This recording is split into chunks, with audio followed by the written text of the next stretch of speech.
Hello drama lovers, welcome back to my YouTube channel. So guys, आज की इस video में मैं एक new Korean drama King the Land के एपिसोड 1 को एक्सप्लेन करूंगा। ये सीरीज़ काफ़ी ज़्यादा रोमांटिक प्लस कॉमेडी है और साथ ही अगर आप मेरे चैनल पर नए हैं तो मेरे चैनल को सब्सक्राइब ज़रूर कीजिएगा और वीडियो पसंद आए तो लाइक कमेंट और शेयर करके मुझे सपोर्ट कीजिएगा। तो चलिए वीडियो को स्टार्ट करते हैं। एपिसोड की स्टार्ट में हमें 2015 का सीन दिखाया जाता है, जहां हमें दिखाया जाता है कि किंग होटल में नए इंटर्न्स को हायर किया जा रहा है। तो उनका इंटरव्यू चल रहा होता है, लेकिन जो पैनल होता है उसे किसी का भी इंटरव्यू में इंटरेस्ट नहीं आ रहा होता है, क्योंकि सबके सब बनाए हुए जवाबों को दे रहे होते हैं।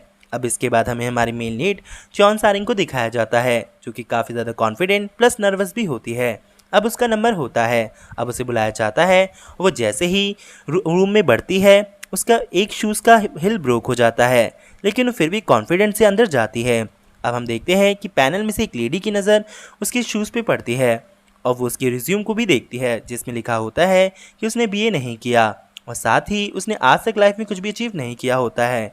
अब वो ये भी देखती है कि उसकी हॉबीज़ पियानो बजाना है, तो वो सीधा सारिंग से पूछती है, क्या तुम पियानो बजाना पसंद है? तो सारिंग यहाँ पे जवाब देती है, हाँ उसे पसंद है। तो यहाँ पर जो लेडी होती है वो उसे कहती है, क्या तुम हमारे लिए पियानो बजा सकती हो? तो सारिंग यहाँ पर कहती है, यहाँ तो पियानो नहीं है, लेकिन वो लेडी उसकी तरफ स्माइल करती है। अब यहाँ पर सारिंग एक इमेजिनरी पियानो बजाने लगती है और बाद में वो उनको हंस के भी दिखाती है। अब सीन शिफ्ट होता है, हम सारिंग को उसकी फ्रेंड्स के साथ देखते हैं, जहाँ पर वो अपनी फ्रेंड्स के साथ अपना दुखड़ा रो रही होती है। अब उसके फ्रेंड्स उसको छेड़ रहे होते हैं और उसका मजाक बनाते हैं, लेकिन बाद में उसे कहते हैं कि जो होना है होगा, पर तुम ज़्यादा मत सोचो, तुम्हारा हो जाएगा, चिंता मत करो, अगर नहीं होगा तो हमारे साथ जॉब कर लेना। अब इसके बाद ये सब के सब एक पार्टी में चले जाते हैं।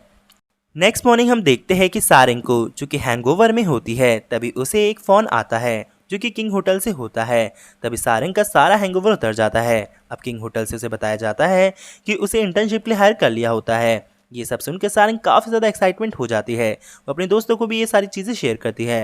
नेक्स्ट सीन में हमें हमारी मेन लीड गुवॉन को दिखाया जाता है, जो कि एक हेलीकॉप्टर से स्काई डाइविंग करते हुए जाता है अपने इंटर्नशिप के पहले दिन के लिए। क्योंकि गुवॉन आज तक ब्रिटेन में ही पढ़ा है, तो किसी को ये नहीं पता होता है कि वो किंग होटल के मालिक का बेटा है। अब गुवॉन लैंड करता है, जहाँ पर तभी उसे एक कॉल आता है उसके मैनेजर का, जो उसे कहता है कि आपने गलत बिल्डिंग में लैंड किया है। अब यहाँ पे गुवॉन कहता है कोई बात नहीं। अब सीन शिफ्ट होता है, अब हम देखते हैं गुवॉन अपने दूसरे इंटर्न्स के साथ खड़ा होता है। उसका जो सीनियर होता है उसे बता रहा होता है कि उन्हें क्या क्या करना है। वो गुवॉन को भी नीचा दिखाता है, लेकिन गुवॉन को इन चीज़ों पे फ़र्क नहीं पड़ता, क्योंकि उसे फेक लोग बिल्कुल भी पसंद नहीं है। सीन शिफ्ट होता है, हम गुवॉन को देखते हैं जो कि खाली बैठा होता है। तभी उसके बगल में बैठा हुआ इंटर्न कहता है कि तुम्हें ऐसा दिखाना है कि काम करते रहना है। गुवॉन कहता है, पर जब कोई काम है ही नहीं तो मैं क्या दिखाऊं? लेकिन उसका इंटर्न उसकी काफ़ी ज़्यादा हेल्प करता है, जो उसे कहता है कि तुम्हें ऐसा करना चाहिए, वरना लोगों को लगेगा तुम खाली बैठे हो। वो उसकी हेल्प करता है। इसके बाद हम देखते हैं कि तभी उनका सीनियर उन्हें आवाज़ लगाता है। वो कहता है कि सभी के सभी इंटर्न यहाँ पर आओ। तभी हम देखते हैं कि सांगरिक फटाक से वहाँ पर पहुँच जाता है। तभी वो जो सीनियर होता है वो उसे कहता है, क्या तुम ही यहाँ पे नए इंटर्न हो, औरों को भी बुलाओ। तभी हम देखते हैं कि वो गुवॉन को भी बुलाता है। अब गुवॉन भी वहाँ पर आ जाता है, तो सीनियर कहता है, देखो कितना स्टाइल मारा है। अब वो उन दोनों को काम बताता है। वो कहता है कि एक एक इन सभी डॉक्यूमेंट्स की 3-3 कॉपियाँ चाहिए, तो दोनों को बनाने के लिए बोलता है। अब सीन शिफ्ट होता है, हम देखते हैं गुवॉन को, जो कि प्रिंटर पे कुछ कर रहा होता है। तभी वहाँ पे सांगरिक आता है। वो उसे कहता है कि क्या हुआ, तुम्हें इसे यूज़ करना नहीं आता? तो वो उसकी हेल्प करने लगता है, लेकिन प्रिंटर का कार्टेज ख़त्म हो चुका होता है। इतने में वो उसे चेंज करने ही लगते हैं कि वो सीनियर वहाँ पर फिर से आ जाता है। वो कहता है कि तब से तुम दोनों से ये काम नहीं हुआ। तो यहाँ पर सांगरिक बताता है कि उन्हें कार्टेज चेंज करना पड़ेगा। अब यहाँ पर जो सीनियर होता है, जो इतना कोई दिक्कत नहीं है, ये मैंने कितने बार बोल दिया चेंज कराने के लिए, लेकिन अभी तक चेंज नहीं हुआ। तुम एक काम करो, जो ये इंक है इसे जोर जोर से हिलाओ, तो जिससे ये इंक निकल जाएगी। अब यहाँ पर सांगरिक वही चीज़ें फॉलो करता है। वो इतनी तेज़ी से इंक को हिलाता है कि सारी की सारी इंक वहाँ पर गिर जाती है, वो भी हवा में। इसके बाद हम देखते हैं कि जो सीनियर होता है उसका भी सीनियर मैनेजर आ जाता है वहाँ पर, और बहुत सारी चीज़ें क्रिएट होने लगती है। जो सीनियर होता है वो सारा का सारा ब्लेम सांगरिक पे डाल देता है। अब ये सब सुनकर जो हम देखते हैं कि गुवॉन को अच्छा नहीं लगता, तो गुवॉन कहता है, यहाँ पर सांगरिक की कोई गलती नहीं है, सारी गलती आपके सीनियर की है, तो उसे डांट पड़नी चाहिए, हमें नहीं। अब यहाँ पर जो सीनियर का सीनियर होता है वो कहता है कि तुम्हारी हिम्मत कैसे है, और कल से अब यहाँ पे काम पे मत आना, और ये पहले सब कुछ साफ करके जाना। अब यहाँ पे गोविंद कहता है जैसा आप कहें। अब वो तभी जो मैनेजर होता है उसे फ़ोन मिलाता है। अब तभी जो सीनियर का सीनियर होता है वो डर जाता है, वो पूछता है कि आप कौन हैं। तो यहाँ पर वो बताता है कि वो गोविंद है। अब ये सब सुनकर जो सीनियर का सीनियर होता है वो डर जाता है और वो तभी सांग्रिक पे चिल्लाने लगता है और कहता है ये सब तुम्हारी गलती है। लेकिन गोविंद फिर से वहाँ पर आता है और कहता है कि तुम अब से मेरे मैनेजर रहोगे, और वो सांग्रिक को परमानेंटली हायर कर लेता है। नेक्स्ट सीन में हम गुवन को उसके फादर और उसकी बहन के साथ देखते हैं, जहाँ पर हम देखते हैं कि गुवन के फादर उसे काफ़ी डांटते हैं और कहते हैं कि अपनी जॉब के पहले दिन ही तुम्हें निकाल दिया गया, अब तुम्हारा बिहेवियर कैसा है ये हमें भी नहीं पता चल रहा। लेकिन यहाँ पे गुवन की बहन दिखाती है कि वो उसकी कितनी परवाह करती है। तो वो कहती है कि फादर आप उसे खामखा डांट रहे हैं, अभी उसे पढ़ने लिखने की उम्र है, तो प्लीज़ उसे भी ज़्यादा चिल्लाओ मत, वो कल सुबह ही दोबारा ब्रिटेन के लिए निकल जाएगा, तो प्लीज़ आप चुप हो जाइए। अब हम देखते हैं कि गुविन की बहन कहती है क्या गुविन हम बाहर जाकर बात कर सकते हैं। अब हमें बाहर दिखाया जाता है, जहां हम देखते हैं कि गुविन की बहन के रंग रूप ही बदल जाता है। कहती है कि मैं तुम्हारे सपोर्ट करूंगी अगर तुम घर और बिजनेस में दखल ना दो। अब यहाँ पे गुविन कहता है कि उन्हें इस चीज़ में कोई इंटरेस्ट नहीं है, लेकिन आज वो यहीं पे रुकेगा। लेकिन उसकी बहन कहती है पर तुम घर से दूर रहना होगा, जाकर होटल में रुक जाओ और मैं फादर को कह दूंगी कि तुम चले गए। अब हम देखते हैं कि गुविन वहाँ से चला जाता है। दूसरी तरफ हम देखते हैं कि उसकी बहन अपने फादर को बताती है कि गुविन चला गया।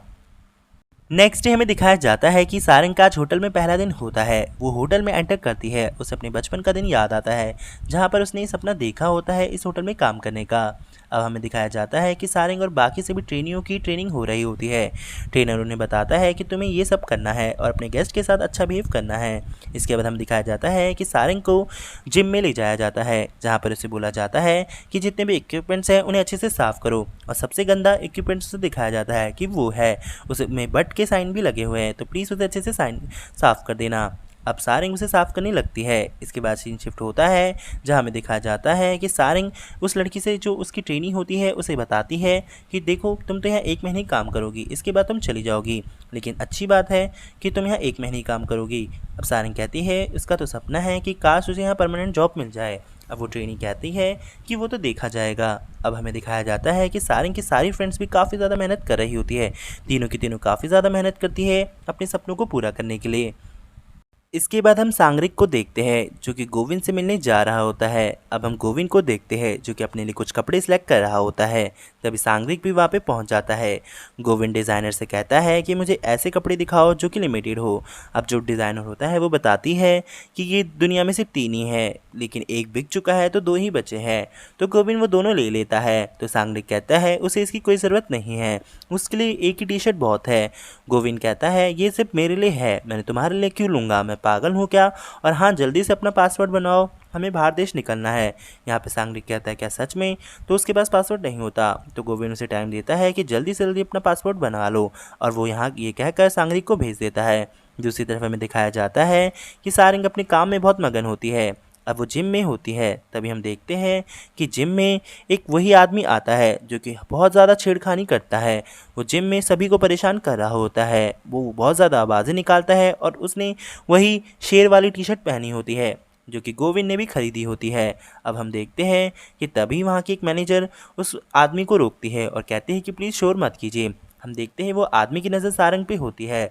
तो वो उस लेडी को कहता है मैनेजर को कि प्लीज़ क्या ये कार्ड तुम उस लड़की को दे सकते हो। तो वो लड़की अब उसे सारंग को वो कार्ड दे देती है। सारंग को ये सब देखकर अच्छा नहीं लगता। उस कार्ड में लिखा होता है कि वो लड़का उसके साथ रात बिताना चाहता है। ये सब सुनकर सारंग को काफ़ी ज़्यादा गुस्सा आता है, तो वो उसके पास जाती है, लेकिन वो वहाँ से चला जाता है। इतने में गोविंद वहाँ आ जाता है। क्योंकि गोविंद ने भी वही टी शर्ट पहनी होती है, तो सारंग को मिसअंडरस्टैंडिंग हो जाती है, तो सीधा गोविंद पे टूट पड़ती है।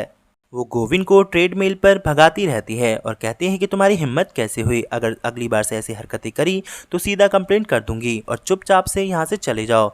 अब यहाँ पर गोविंद को कुछ भी समझ नहीं आता कि उसके साथ क्या हुआ।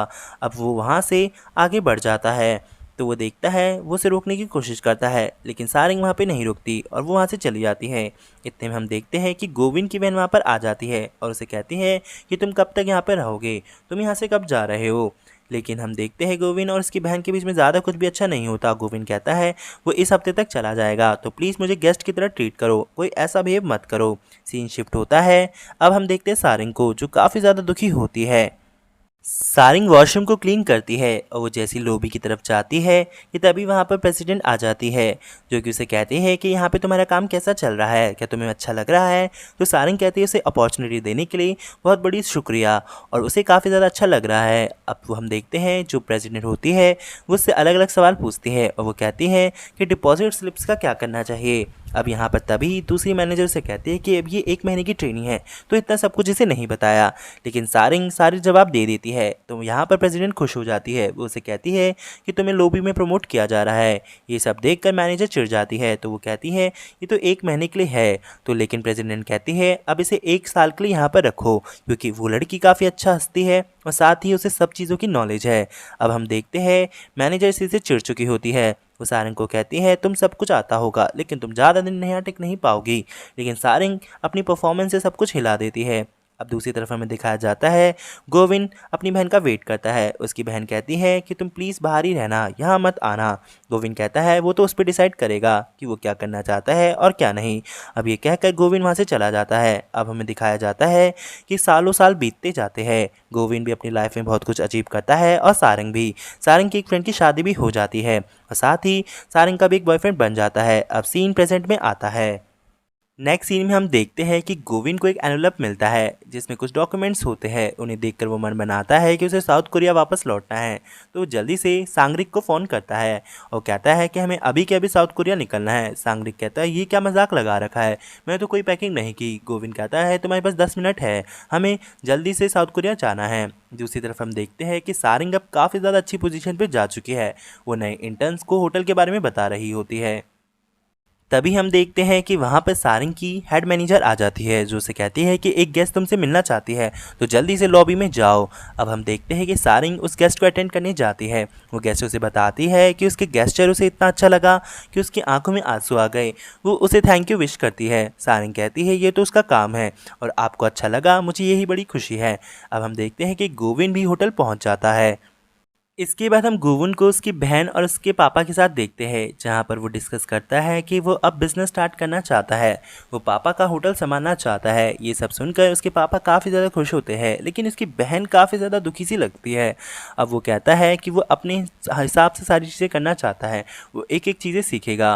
तो यहाँ पर गोविंद के डैड कहते हैं जैसा तुम दोनों को अच्छा लगे, मैं तो ये देखना चाहता हूँ कि कौन कैपेबल है मेरी इस सभी चीज़ों को संभालने के लिए। दूसरी तरफ हमें दिखाया जाता है कि सारिंग काफ़ी ज़्यादा सैड लगती है। वो अपने दोस्तों के साथ चिल कर रही होती है, तभी वो वहीं पर क्लब में एंजॉय करने लग जाती है उसकी बच्ची के साथ, जो उसकी दोस्त की होती है। वो सब काफ़ी ज़्यादा एंजॉय करते हैं। नेक्स्ट डे हम देखते हैं कि गोविंद रेडी हो रहा होता है अपने पहले दिन के लिए। तभी वो देखता है कि उसका फ़ोन वहाँ पे नहीं है, तो वो जल्दी से रिसेप्शन पे फ़ोन करता है। अब हम देखते हैं कि सारिंग के पेट में काफ़ी ज़्यादा दर्द होता है, लेकिन मैनेजर जानबूझ के उसे कहती है कि पहले फ़ोन ढूंढो, फिर जहाँ जाना है वहाँ चली जाना। अब सारिंग फ़ोन ढूंढने निकल जाती है। वो फ़ोन ढूंढते ढूंढते गोविंद के ही रूम में पहुँच जाती है। वो फ़ोन ढूंढ लेती है, लेकिन उसका प्रेशर इतना ज़्यादा हो जाता है वो पेट दर्द को संभाल नहीं पाती, तो वॉशरूम को यूज़ करने के लिए उसी का वॉशरूम यूज़ करने लग जाती है। तभी हम देखते हैं कि गोविंद भी रूम में एंटर करता है और वो देखता है कि उसका फ़ोन वहाँ पे नहीं है, तो वहाँ से जाने ही लगता है, लेकिन उसकी नज़र वॉशरूम पे पड़ जाती है। और इसी के साथ एपिसोड 1 यहीं पर एंड हो जाता है।